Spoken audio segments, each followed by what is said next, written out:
Seler gen içeriğindeki derin deniz canlıları hücre DNA özleriyle hücresel yenilenmeye destek olur. Seler gen hücre DNA özleriyle hücrelerde içten dışa onarım, biyoteknolojisi sayesinde sağlıklı yaş almanıza destek olan bir teknolojiye sahiptir.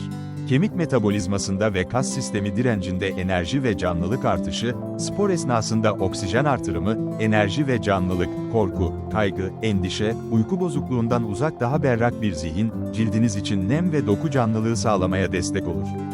Kendiniz için zamanı durdurun.